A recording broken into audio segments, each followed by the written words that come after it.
My name is Iris Calloway. I'm 69. The day began with the sound of the riverboat's low horns drifting across the savannah air like something half asleep. I'd just finished watering the roses on the porch when the phone rang. Hannah's name lit the screen in neat white letters. I hesitated. She rarely called unless it was about a holiday or something she wanted me to cook. "Hi, Mom," she said, too brightly. "Evan and I were just talking about you. We thought maybe we could take you out to dinner this weekend, talk about a few family things." Her voice had that lilting sweetness that people use when they've already decided what they're going to take from you. I said yes anyway. Old habits. You keep hoping the next conversation will sound different. By Saturday evening, the city was soft with humidity, the kind that made the streetlights blur into halos. I wore a linen blouse and the gold locket Evan gave me on his 16th birthday, a tiny thing shaped like a book.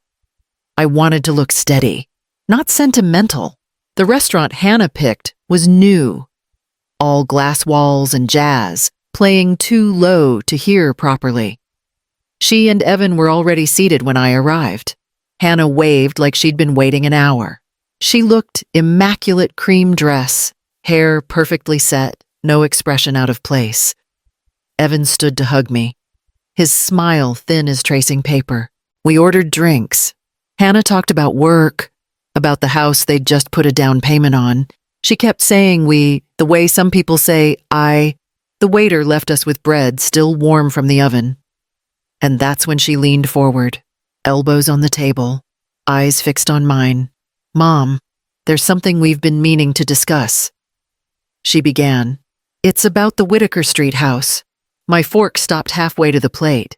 "It's such a beautiful property," she went on. "And, well, Evan and I have found the perfect venue for the wedding right by the river, big enough for everyone. But it's expensive." She said the last word softly, almost shyly, as if it were a confession. "How expensive?" I asked. $55,000, she said. Then, without missing a beat, "We were thinking you could sell the house and we'd split the money. It's only fair." Evan's eyes flicked to the floor. "Fair," I repeated.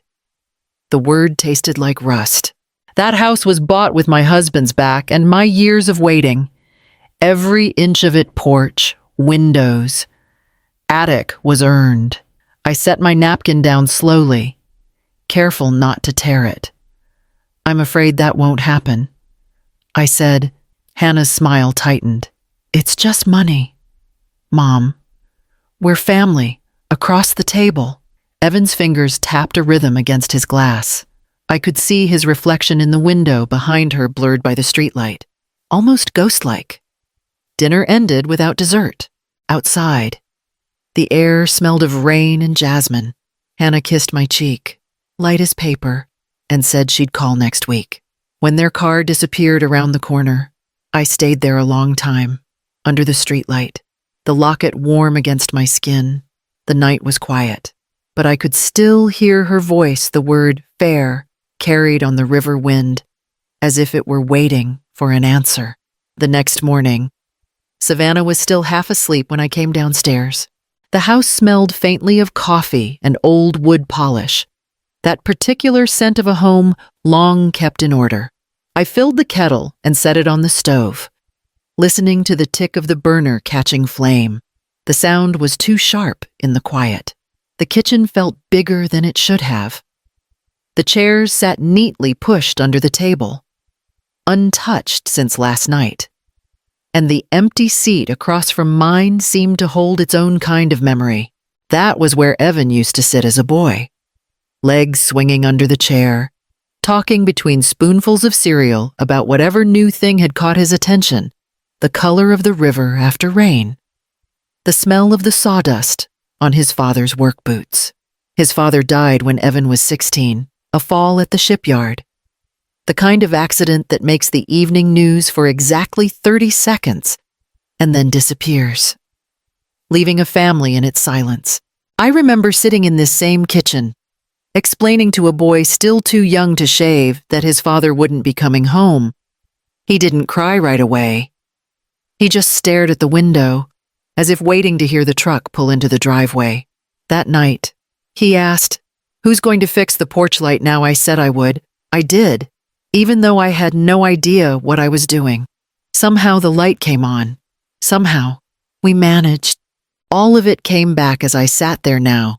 The scrape of his chair, the way he used to hum while studying, the sound of the front door opening each afternoon. But last night, at that restaurant, there had been none of that. Just silence. The kind that doesn't comfort, the kind that burns. I poured myself a cup of coffee and took it to the window. Outside. The street was quiet except for a boy on a bicycle throwing newspapers onto porches. The river air was heavy, pressing against the glass. I thought of Hannah's voice, bright and rehearsed, cutting through dinner like the edge of a new knife. But it was Evan's silence that stayed. He'd always been the one who talked too much, who filled the spaces with easy laughter. Seeing him shrink behind his wife's words felt like losing him twice. The kettle still hissed behind me. Forgotten. I turned it off and set the cup down, watching the steam fade into nothing. The house creaked the way old houses do, as if remembering the people who'd built them. I reached out and touched the edge of the table, smooth from years of use, and felt the faintest tremor in my hand. It wasn't anger. Not yet. It was something quieter, something heavier. By the time the morning sun reached the window ledge, I'd already decided to call no one. Let the day stay silent. Let the house speak in its own small ways. The hum of the refrigerator, the ticking clock, the echo of everything that had once been said, and everything that never would be again. That afternoon, the light slanted across the porch in a way that made the old paint glow like honey. The house on Whitaker Street had stood for nearly 50 years, long enough for the neighborhood to change twice, for trees to grow tall enough to brush the eaves, for me to learn what it meant to love something that couldn't love you back, but stayed anyway. My husband, James, built most of it himself. He wasn't a carpenter by trade. He worked at the docks hauling timber, but on weekends he came home with leftover planks and stubborn ideas. He'd measure by eye, hum low under his breath, and somehow each piece fit. The beams above the kitchen window still bore his initials, carved small enough that you'd miss them unless you knew where to look. Sometimes I'd run my fingers over them when I washed the dishes, as if touching proof he had once been here. Every board in this house has a story. The dent by the pantry door, Evan dropped his bike there the day he learned to ride without training wheels. The darkened patch on the floor near the fireplace, wine spilled during our 20th anniversary when James tried to dance with me and tripped over the rug. The back steps creak on the left side because we promised for years to fix them and never did. It's funny how love can live inside the smallest imperfections. To Hannah, though, the house is just numbers on a page. She talks about equity, resale value, neighborhood demand. I hear her voice in my head sometimes, cold and clipped. It's only fair. She doesn't see the cracked window frame that James refused to replace because it lets the summer in. She doesn't see the pencil marks on the kitchen wall where I measured Evan's height each birthday. The last line is still there, faint but readable, 17 years old. 6 feet, a future wide as the river. I walked through the hallway, my hand brushing the wallpaper we chose from a clearance bin back in '86. The pattern had once been pale yellow roses. Now it had faded into something quieter, like pressed flowers between pages of a book. The air inside smelled faintly of cedar and old soap, of time preserved. The living room window faced the magnolia tree James planted when Evan was born. It blooms later now, as if waiting for someone to notice. I stepped onto the porch and looked out at the street, the same cracked sidewalk, the same slant of evening light. A few children played down the block, their laughter drifting across the air, bright and careless. For a moment, I envied them that kind of noise. The house doesn't ask for much, just care. a coat of paint every few years. A hand steady enough to tighten the screws when the hinges start to whine. It holds everything we were our arguments, our making up, the smell of gumbo on Sundays. I know one day I'll have to leave it. But not like this. Not to fund a party that means nothing. Not because someone else decided my memories were worth a dollar amount. I leaned against the porch rail James built all those summers ago and listened to the boards beneath my feet, familiar, loyal, alive. The street was quiet except for the wind moving through the trees, carrying the faint echo of hammers, laughter, and all the promises that built this home long before anyone thought to sell it. By the end of the week, the calls started coming more often. At first, they were polite little check-ins that began with pleasantries and ended with reminders. "We just want to make sure you're comfortable." "Mom," Hannah said one afternoon, "it's a big house for one person." Her voice glided over the words like butter over toast. Smooth, practiced. A few days later, an email arrived. The subject line read "Wedding Planning Spreadsheet." I opened it out of curiosity, then stared at the screen for a long time. There were color-coded tabs: venue, catering, photography, attire, and numbers that made my head spin. Under projected family contribution, she had typed $137,500 in bold. With my name next to it, attached was a note. "This way, we can all be transparent about costs." Fairness makes everything easier, don't you think? That word again, fairness. I could almost hear her saying it, bright and casual, as if morality could be summarized in a formula. When Evan called that evening, his voice carried the same rehearsed cadence. "Mom, we're just trying to plan responsibly," he said. "We're not asking for charity, just fairness. You've got that whole property sitting there." I didn't answer at first. I could hear traffic behind him, maybe the sound of his car's turn signal ticking.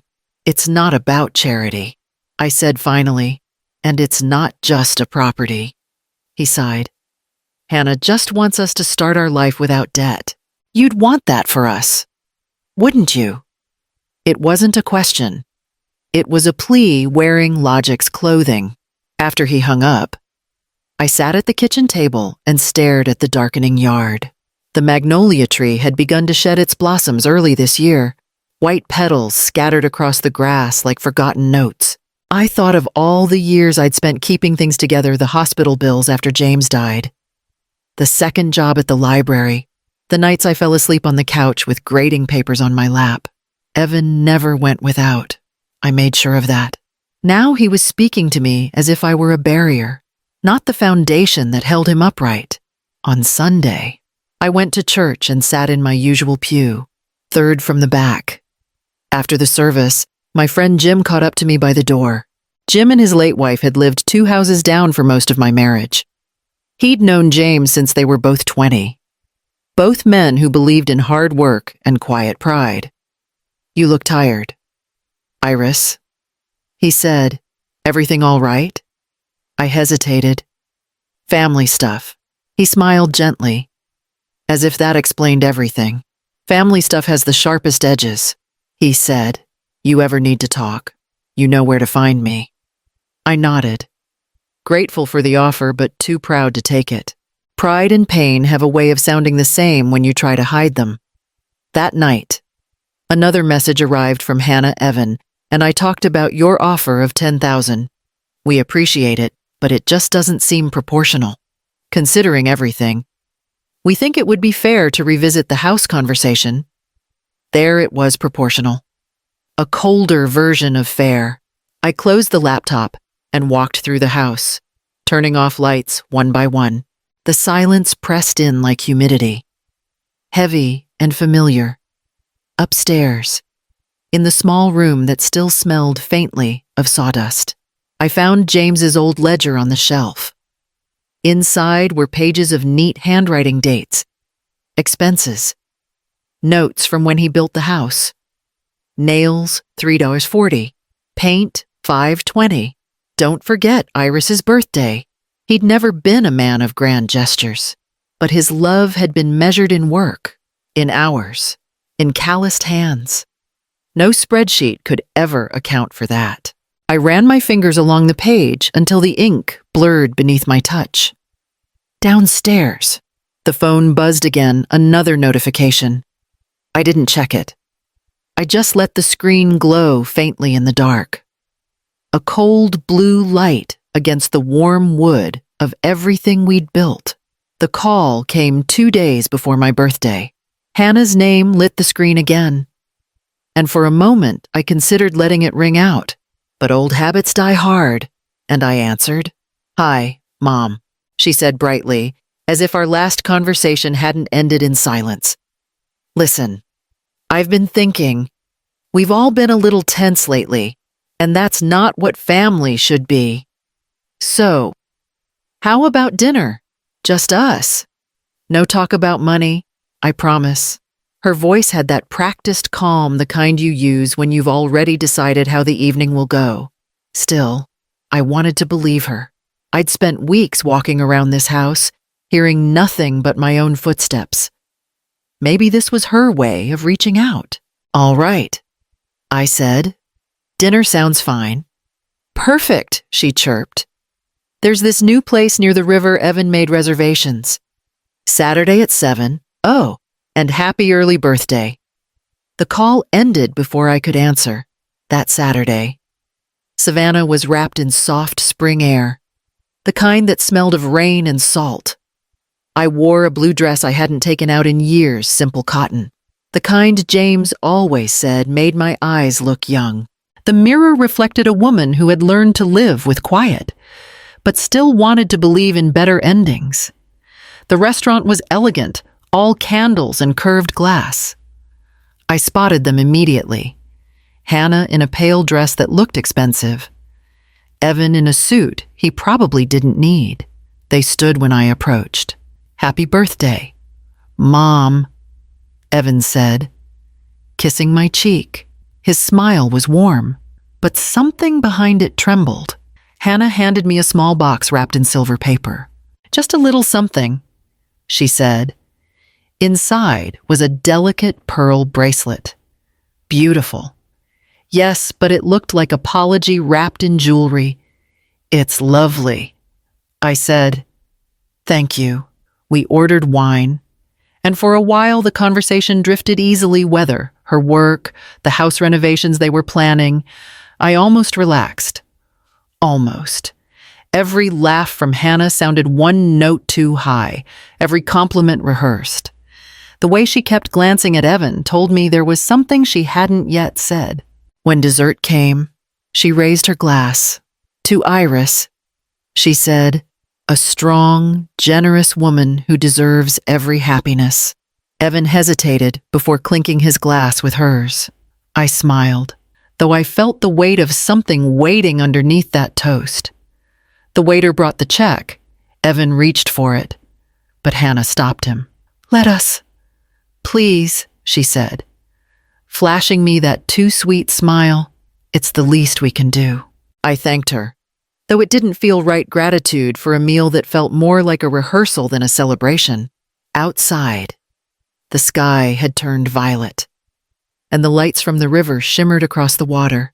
Hannah hugged me, her perfume heavy and floral. "I'm glad we did this," she said softly. "I've missed you." Her words might have sounded sincere to anyone else, but her grip lingered just long enough to feel like a reminder that peace, when offered by someone like Hannah, often came with conditions not yet spoken aloud. I watched their car pull away, the taillights vanishing into the curve of Whitaker Street. The bracelet gleamed faintly against my wrist, cool as moonlight. I turned it once, twice, as if testing its weight, wondering whether it was meant as kindness or the first link in something harder to break. The next evening, the air along the river carried the scent of salt and rain-soaked brick. Savannah looked its prettiest after a storm's streets shining like wet glass. Magnolia petals scattered across the sidewalks, I had agreed to meet Hannah and Evan again, though I couldn't quite explain why. Maybe I wanted to believe the birthday dinner had meant something more than performance. Maybe I just wanted to see my son without the distance that had grown between us. The restaurant was one of those new riverfront places, too sleek, too quiet. A hostess led me through rows of tables glowing with candlelight until I spotted them near the back. Hannah looked up, smiling with the same glossy warmth she always did when she wanted something. Evan stood to pull out my chair. His eyes looked tired. The kind of tired that comes from agreeing too often. "I'm glad you came, Mom," Hannah said. "We just thought it would be nice to talk in a calmer setting." Her tone was sweet, but practiced, like a radio announcer reading a script. I nodded, placing my purse beside the chair. The waiter poured water, and conversation fluttered around safe topics, wedding colors, the caterer, how busy the florist had been. That's when I noticed them. 3 men, seated at a corner table just behind Evan, all in suits. No food, no menus. Each had a briefcase resting by his foot. One of them kept glancing in our direction every few minutes, as if waiting for a cue. Something cold slid through me. Hannah leaned forward, lowering her voice. "Actually, there's one little thing we wanted to go over while we're all here, just to make sure everything's clear before the wedding." From her purse, she pulled out a large manila envelope and placed it on the table between us. The flap was already open. Evan and I had some paperwork drafted. She said, "It's just about the estate, the house, the accounts, the insurance policy. Nothing complicated. It'll make everything easier down the road." My hands went still on the tablecloth. "Easier?" I repeated. "Yes." She smiled, bright and steady. "All it needs is your signature." I didn't move. The candle beside us flickered, throwing light across the envelope like a spotlight. Evan shifted beside her. "It's just a formality, Mom," he said. "A trust document. You'd still have control of everything. It's just, well, legally, it makes sense to manage it together." I looked from him to the men in suits. One of them pretended to check his phone, then closed his briefcase. "You hired lawyers," I said quietly. Hannah's smile didn't falter. "Of course. We wanted everything done properly. You always taught Evan to be responsible." Responsible. The word tasted bitter. I reached out and brushed the edge of the envelope with one fingertip. The paper was thick, expensive. I could smell the ink, sharp and new. "And you thought I'd just sign this?" I said. Her expression softened, feigning sympathy. "We didn't want to make things awkward, but we need to think about the future. You're living alone now, and that house, it's more than you can manage. This would protect everyone." I looked at Evan. He couldn't hold my gaze. His thumb tapped against the table in a nervous rhythm I recognized from childhood, the same one he used to have when he lied about breaking something. "I see," I said slowly. "And if I don't sign," Hannah's voice stayed light, "then things will just be more complicated. Lawyers, paperwork, delays. It's easier if we're all on the same page." The sentence landed like a threat wrapped in velvet. For a long moment, none of us spoke. The sound of silverware from another table clinked faintly. I could feel my pulse in my throat. Then I smiled, a small, practiced smile that didn't reach my eyes. "I'll take it home and look it over." Hannah's face tightened. "It really needs to be signed tonight," she said softly. "They're here to notarize it." The men in suits stood, as if on cue. One of them nodded politely toward our table. The flicker of candlelight glinted off his briefcase. Something in me went still, like water turning to glass. I folded my hands in my lap and said, "No." The word was quiet, but heavy enough to stop the room. Evan exhaled sharply, rubbing his forehead. Hannah's smile cracked, revealing something sharper beneath. You're making this harder than it needs to be, she murmured. I reached for my purse. That's one thing I've always been good at, I said, standing. As I walked past the table of lawyers, one of them started to speak but thought better of it. The door opened easily, the night air cool and clean against my face. Behind me, I heard Hannah's voice rising, brittle with frustration. I didn't turn around. The river was dark and quiet, reflecting the city lights in trembling lines. I took a long breath, steady and slow. Whatever she thought she'd taken from me tonight, she hadn't accounted for this. I still had the choice to walk away. The following evening, Evan showed up at my door alone. It was late enough for the streetlights to hum, the air heavy with the smell of rain. I stood in the doorway, watching him shift from foot to foot, like a boy about to confess something. Can I come in? Mom, he asked. I stepped aside.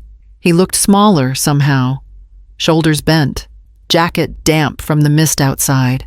He didn't take off his shoes, just lingered near the hall, his eyes darting to the family photos along the wall. His father's face smiled down from one of them, steady and certain. I didn't know she'd bring lawyers, he said quietly. She told me it was just paperwork. I folded my arms.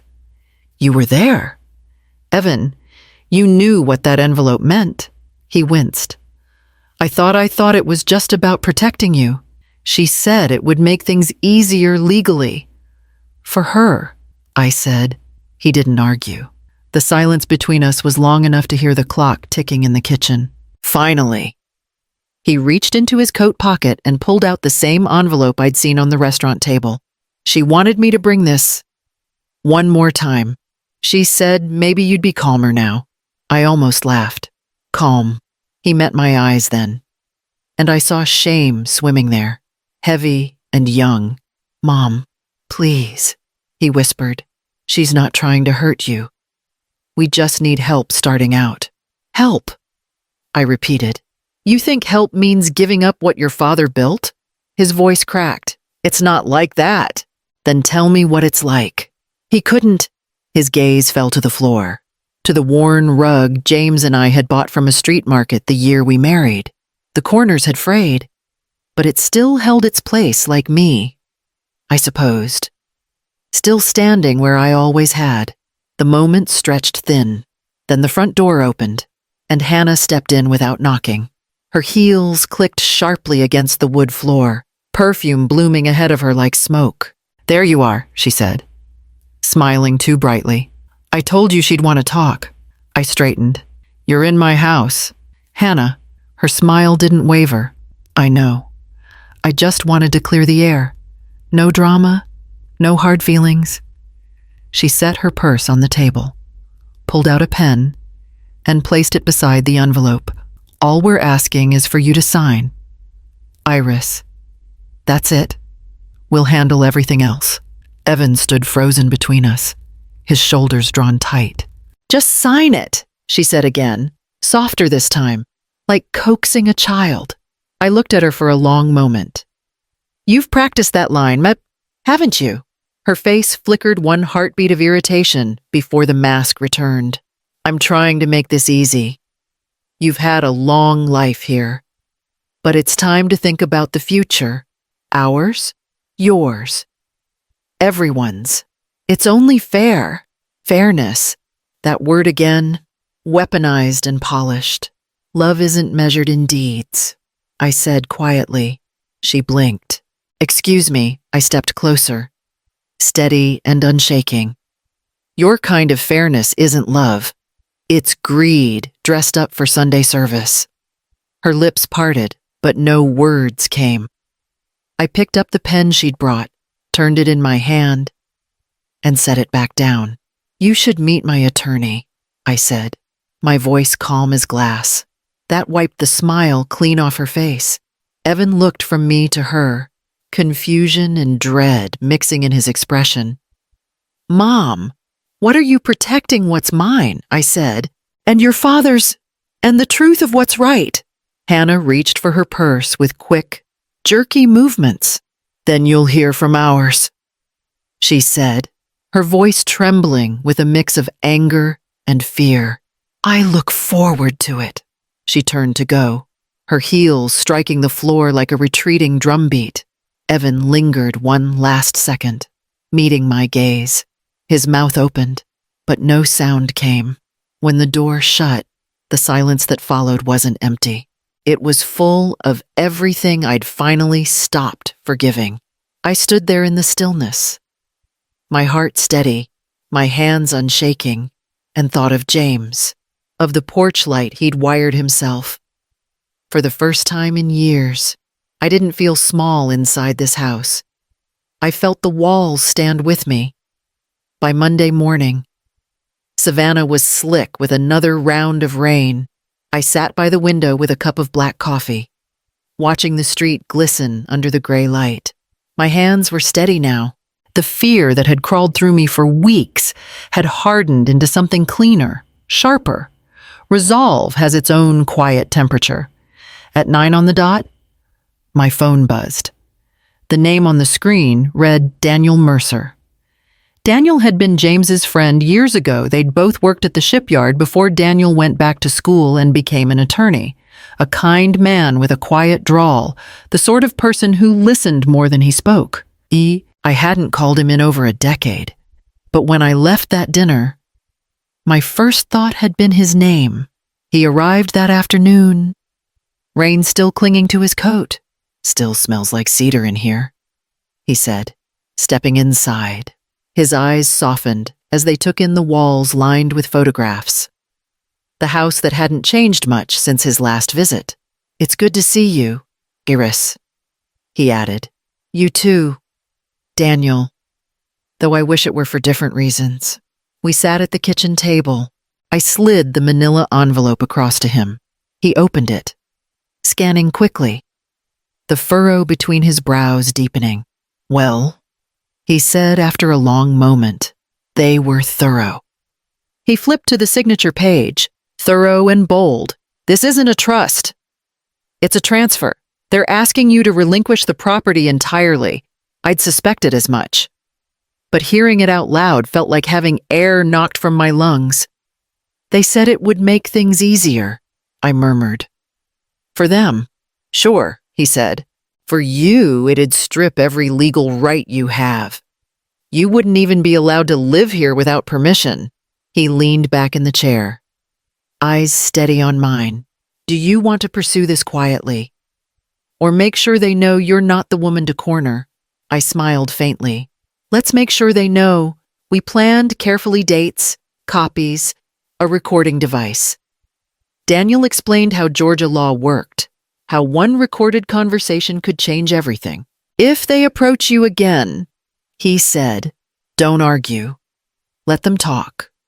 Just keep it calm. Calm I can do, I said.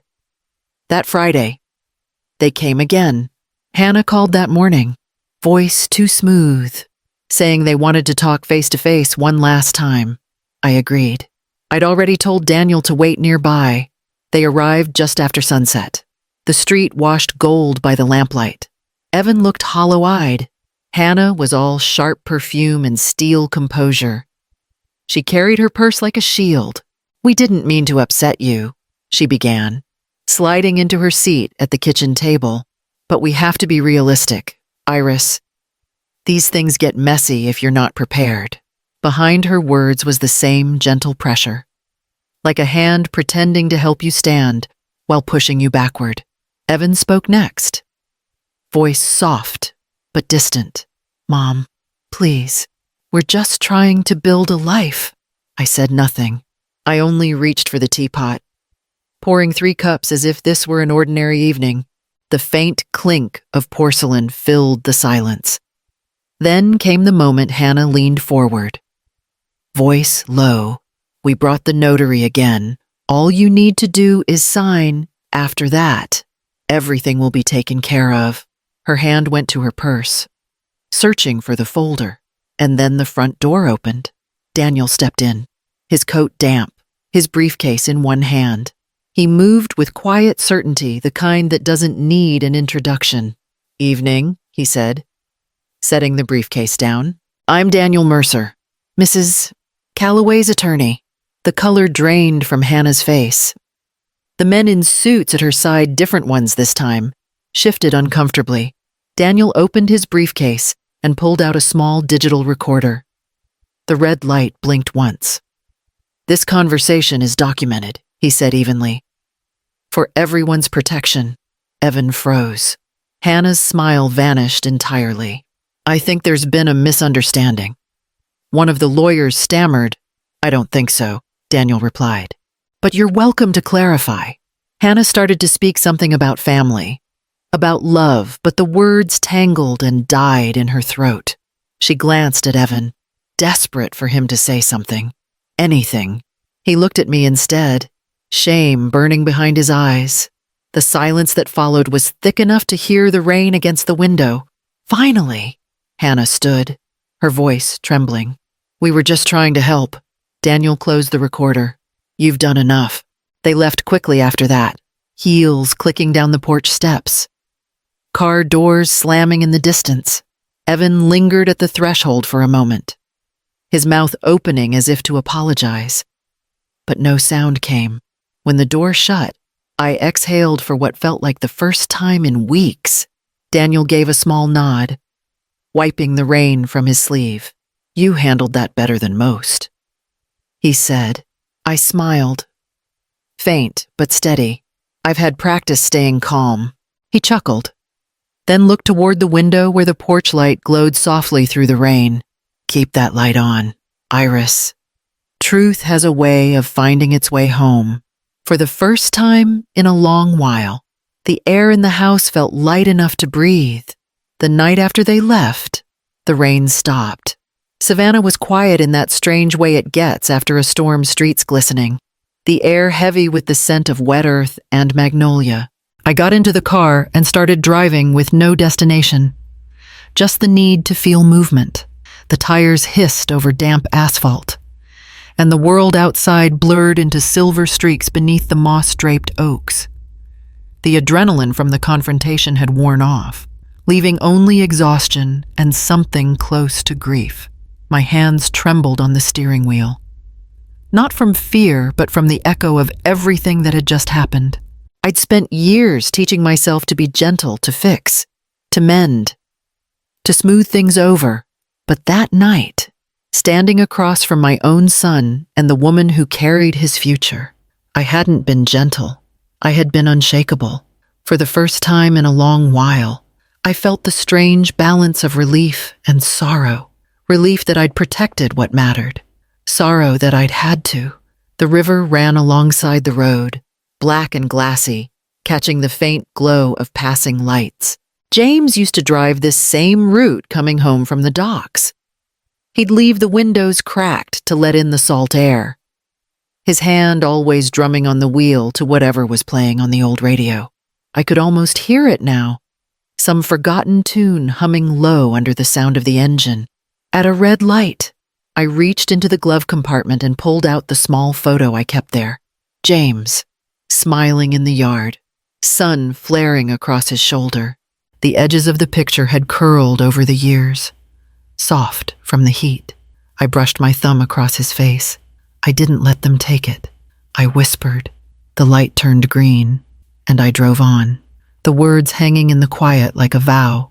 The house waited at the end of Whitaker Street, its windows dark but steady, the porch light still burning through the mist. When I pulled into the driveway, the air smelled of rain and river silt.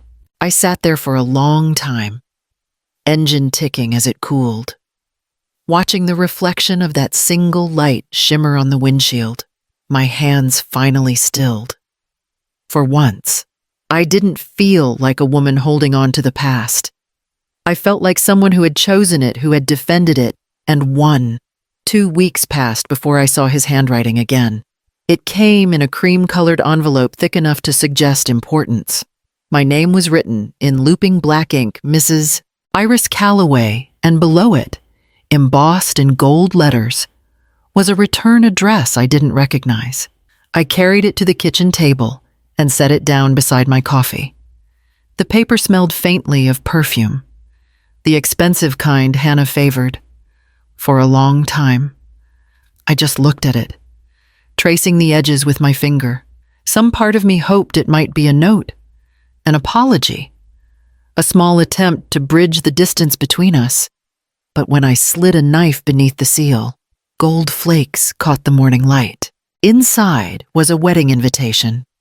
The cardstock shimmered faintly, embossed with roses, and the words Evan Calloway and Hannah Elise Turner request the honor of your presence.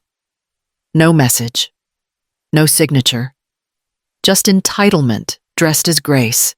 I read it twice, feeling something inside me settle an old ache replaced by quiet understanding. They wanted me there, not as family, but as an audience. The mother of the groom, who looked tidy enough to photograph well and polite enough not to make a scene. I almost threw it away, but instead, I slid it back into the envelope and placed it on the mantel beside James's photo. He was smiling in that picture. Sleeves rolled up, the front porch half-painted behind him. I could almost hear his voice steady, unhurried. Don't let them decide who you are. That evening, I called Daniel. They sent an invitation. I said, he didn't sound surprised. You plan to go? Yes. Good, he said. Then we'll go prepared. He paused before adding, you're not doing this to punish them, are you? No, I said. I'm doing it because I won't be erased. The next few days passed in a strange calm. I went about my routines, watering the roses, dusting the shelves, folding laundry, each movement grounding me in a life I'd built without permission from anyone. The house felt different now, lighter somehow. Maybe it was because I finally stopped treating it like a relic of what I'd lost and started seeing it as proof of what I could keep. When the morning of the wedding arrived, I ironed a pale blue dress and pinned the locket at my collarbone. Outside, the magnolia tree bloomed again, full and fragrant, as if the world itself had decided on resilience. I slipped the invitation into my purse and looked around the living room one last time. Every corner of that house held the shape of something real. James's laughter, Evan's childhood, my own stubborn heart refusing to give up what had been earned. Then I turned off the lamp, locked the door, and walked toward the car. The sky over Savannah was clear and bright, the kind of morning that hid its storms behind sunlight. I started the engine and drove toward the river, toward whatever waited behind the gold lettering of that invitation. Daniel arrived just after noon, the kind of hour when sunlight hit the kitchen floor in a slant that made the old tile glow. He brought coffee from the corner cafe, strong and black, and a folder thick with papers. I'd cleared the table before he came, not out of necessity but instinct, as if preparing for something solemn. He set the folder down gently, then took the chair across from me. You've had time to think, he said. I have. And I'm going to the wedding, I said. My voice sounded steadier than I felt, but not as a guest. Daniel nodded slowly. Then we should talk about what happens when you do. He opened the folder and spread the contents across the table. Transcripts of our recorded meeting, copies of Hannah's emails, the documents they'd tried to make me sign. Each page felt heavier than paper should. Legally, he said, you've already protected yourself. You don't owe them a thing. Owe them. But if you want to expose what they did, that's another step entirely. Publicly, I said, finishing his thought. He looked up. Yes. For a moment, neither of us spoke. Outside, a mockingbird called from the magnolia tree, its song bright against the quiet. I thought about Evan, his face that night when he couldn't meet my eyes, the way his shoulders had folded under the weight of someone else's choices. He'd been raised to be kind, but kindness without courage turns into something fragile. I keep thinking about what it'll do to him. I said, he's my son. I don't want to see him humiliated. Daniel folded his hands. I understand. And yet, I continued, if I stay silent, I'm letting them pretend this is normal, that it's fine to use family as leverage. He nodded once. Slow and deliberate. Truth isn't cruelty. Iris, it's correction. Sometimes it just sounds harsh because people have lived too long inside a lie. His words landed with the calm certainty I'd always admired in him. I thought of James again, the way he used to fix broken things without fuss, saying, "Better to face what's cracked than let it spread."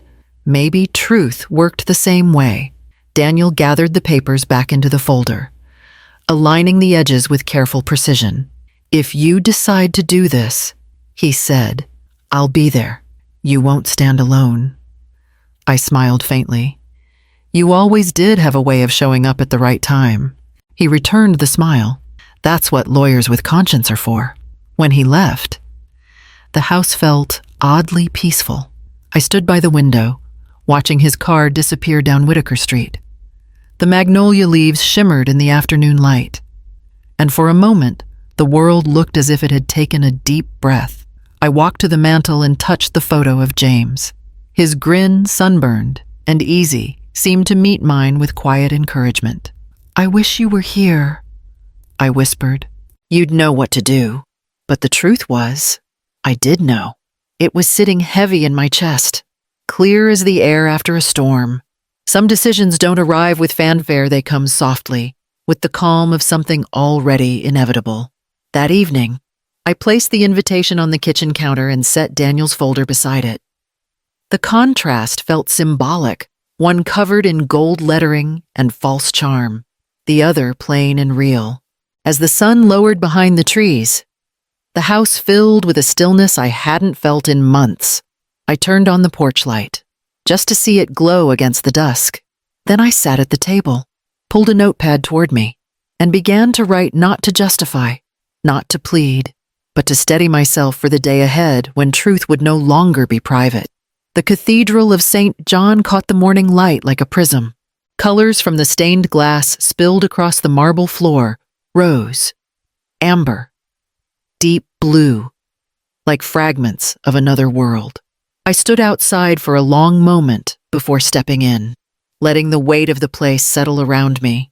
The air inside was cool and faintly perfumed with incense. Organ music drifted through the vaulted ceiling, rising and falling in slow, deliberate waves.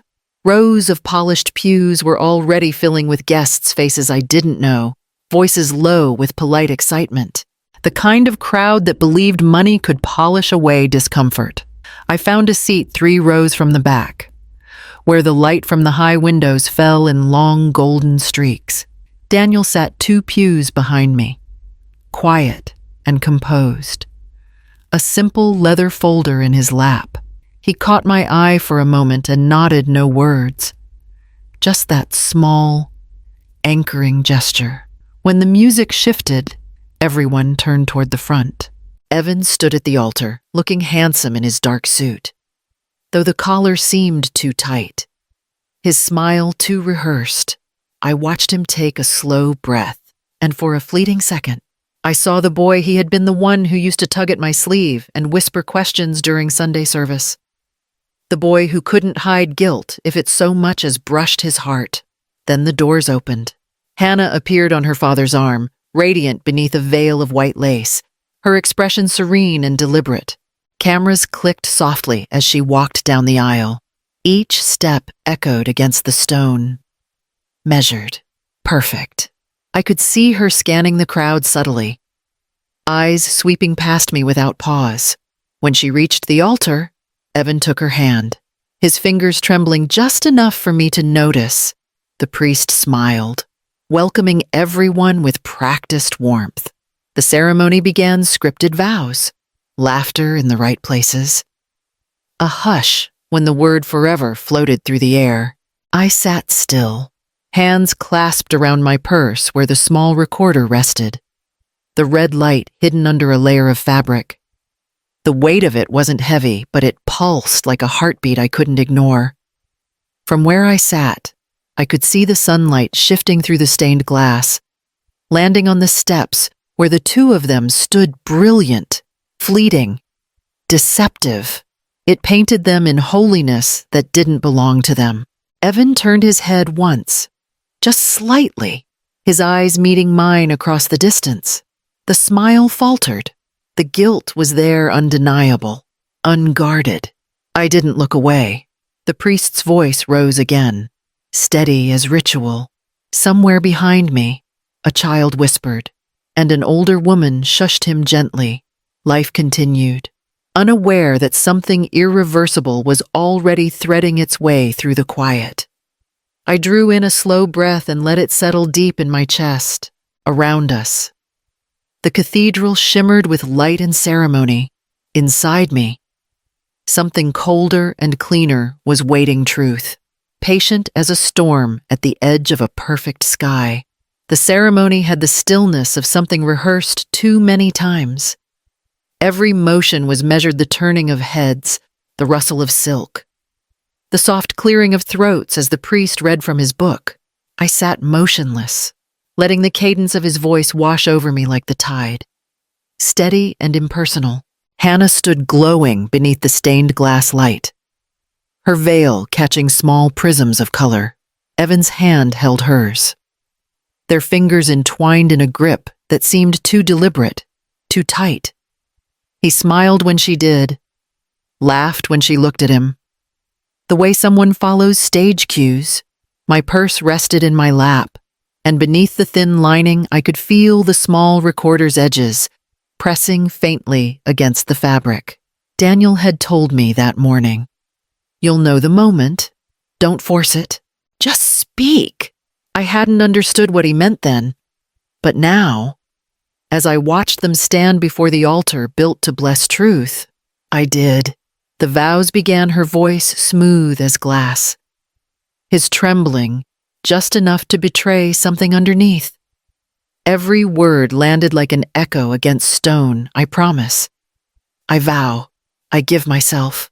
The audience watched with gentle smiles, already softened by the pageantry of it all. When they reached the last line, the officiant lifted his gaze to the crowd. "If anyone knows of any reason these two should not be joined in holy matrimony," he said, "speak now or forever hold your peace." The church held its breath. I rose. The sound of the pew creaking beneath me broke the silence. A few heads turned, then more. Gasps fluttered through the air like startled birds. I saw Hannah's smile freeze, her mouth still shaped around a word that no longer mattered. Evan's grip loosened on her hand. I took a step forward. "I don't object to love," I said, my voice calm but unshakable, "only to lies." The echo carried farther than I expected. It filled the space between the pillars, the balcony, the wide marble floor. For a moment, no one moved. The priest's lips parted, unsure whether to intervene. Hannah recovered first. "What are you doing?" she hissed, her face pale beneath the lace. "This isn't the time." "Then when?" As I asked. Evan turned toward me, his expression fractured, half disbelief, half something closer to relief. "Mom, please," he whispered. But his voice barely reached. Daniel stood quietly in the back pew, hands clasped before him. His presence steadied me like a weight I could lean against. I walked down the aisle, each step slow, deliberate. The guests shifted to make room, their murmurs swelling behind me. My heels clicked against the marble, echoing like a clock counting down. When I reached the front, I stopped a few feet from them. "You invited me here to bless what you've already corrupted," I said. "You stood in this church, asking for truth to witness you, and I brought it." I reached into my purse and drew out the recorder, setting it gently on the altar rail. The small red light blinked to life. The sound of Hannah's voice filled the cathedral, sharp and unmistakable. "Just sign it, Iris. You'll make this much easier for everyone." Then Evan's voice, quieter. "Uncertain, Mom. Please don't make this harder." And finally, mine. "Love isn't measured in deeds." The recording ended. Silence reclaimed the space. Hannah's face went rigid. "You had no right," she said through clenched teeth. "No," I said. You had no right to make me a stranger in my own home, someone in the audience whispered, and another gasped. The murmur spread like ripples in water. Evan stared at the floor, the shine of tears visible even from where I stood. I turned back toward the pews. I wish this could have been different, I said quietly, but truth doesn't wait for convenient moments. Then I stepped aside, leaving the recorder where it lay, its red light still blinking faintly in the halo of stained glass. Behind me, the music had stopped, but the sound of breaking illusions was louder than any organ could play. For a heartbeat, the cathedral was frozen. Hannah's voice still echoed faintly through the rafters, the last words of the recording hanging in the air like smoke. No one moved. The priest stood motionless, his hand resting over his book, uncertain whether to close it or pray. Then the whispers began soft at first, then growing, gathering along the pews like the slow start of a storm. The sound of Hannah's own words, replayed by the recorder, had shattered something she could no longer control. Sign it, or this gets messy. Every syllable replayed itself in my head, but this time I didn't flinch. I felt the tremor in my hands. But it wasn't fear, it was release. Weeks of restraint, of silence swallowed in the name of peace, were finally breaking open. Hannah's face turned a shade paler than her wedding dress. "Turn that off," she hissed, her voice cracking under the weight of panic. "You can't do this here." Daniel, who had stood quietly near the back, took one step forward. "She can," he said, his tone steady, his presence filling the room more surely than the organ ever had. "And you might want to let her finish." Hannah turned toward him, but her composure faltered when she realized who he was. "You're her attorney," he finished for her, "and this is a lawful recording under state statute." The guests had begun to stand, straining to see. Phones rose like a tide, shaky hands, recording the moment as if to prove they were there when a picture-perfect wedding cracked open at the altar. Evan stood beside Hannah, motionless. The color had drained from his face, and his jaw worked soundlessly, as though searching for the right words. But there were none left. The truth had already spoken. "Mom," he whispered finally, voice barely audible. "Please stop." I turned to him, my heart twisting. "Evan, I stopped long ago. That's why we're here." He looked down, shame sinking into his shoulders. The priest closed his book quietly, as if blessing the silence itself. The recording played a second time, the sharp edge of Hannah's threat cutting through the murmurs. Someone gasped near the front row. Another guest muttered, "My God." The noise spread like wildfire. A collective realization that this wasn't about family anymore, it was about exposure. Hannah reached for the recorder, but Daniel stepped forward and placed his hand on the altar rail. "I wouldn't," he said softly, "not while everyone's watching." Her hand froze midair. For a moment, she looked at me, truly looked, and I saw something shift in her eyes.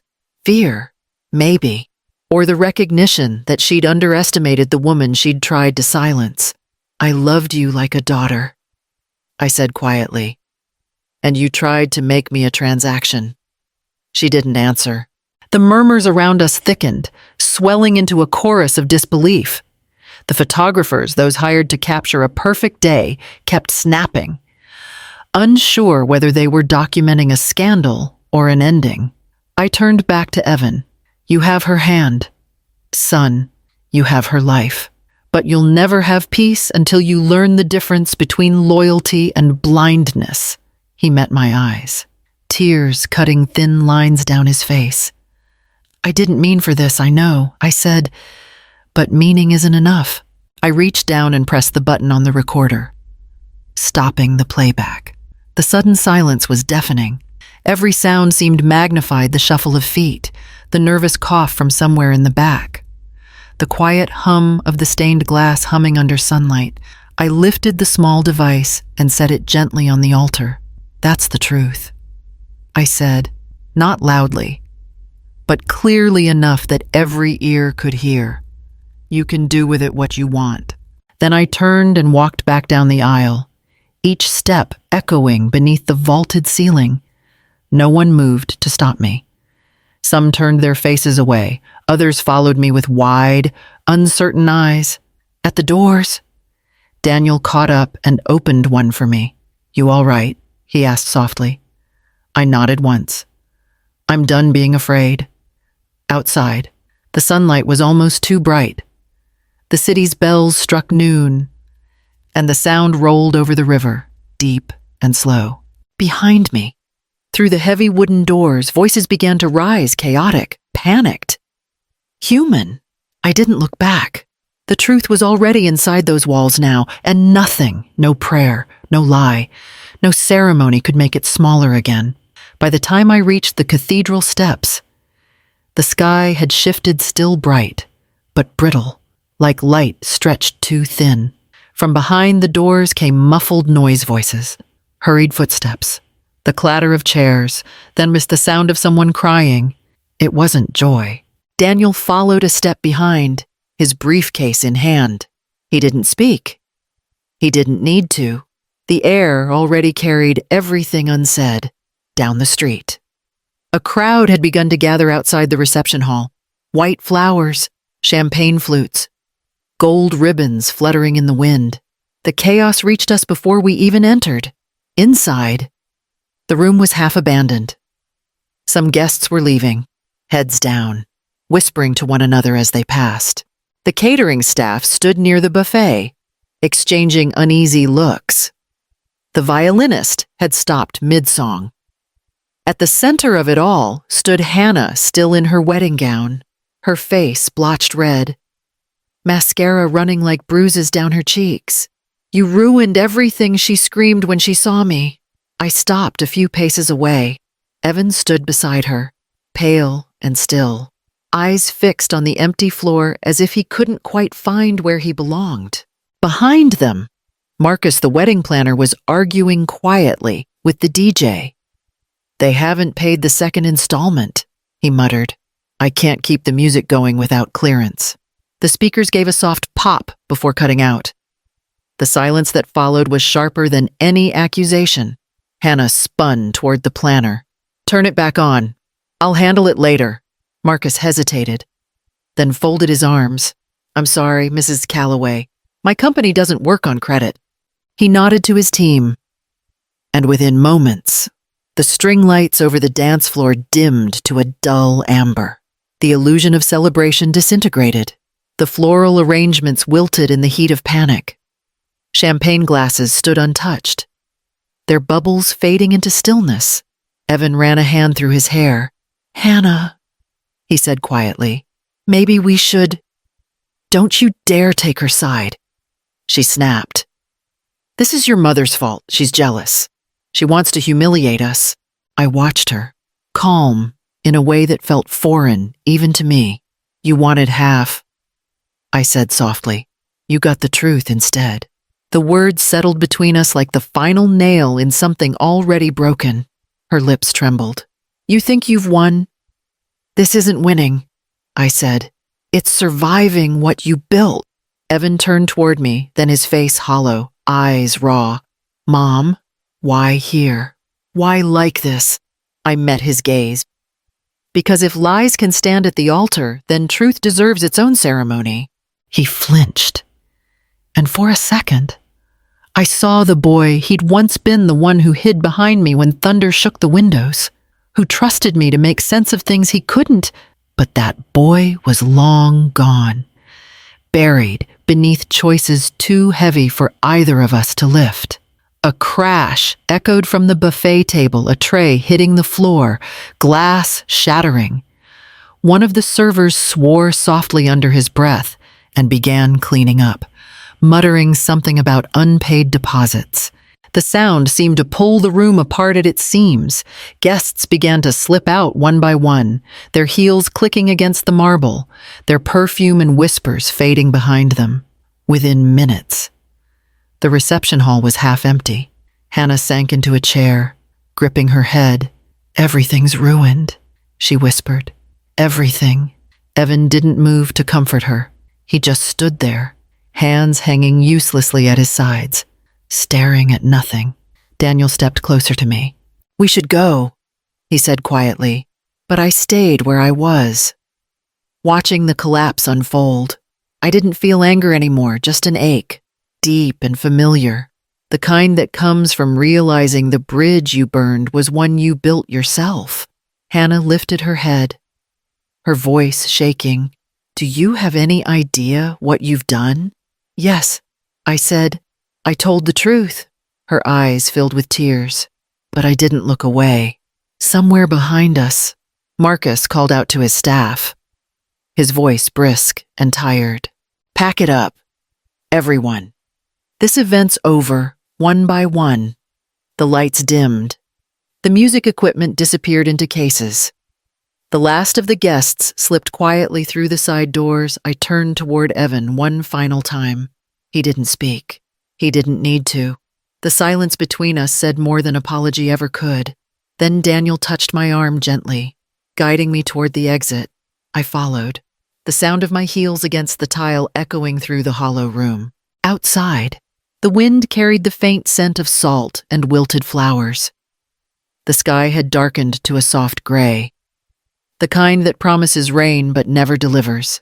Behind me, the hall that once shimmered with music and laughter now stood still, a monument to what truth had undone.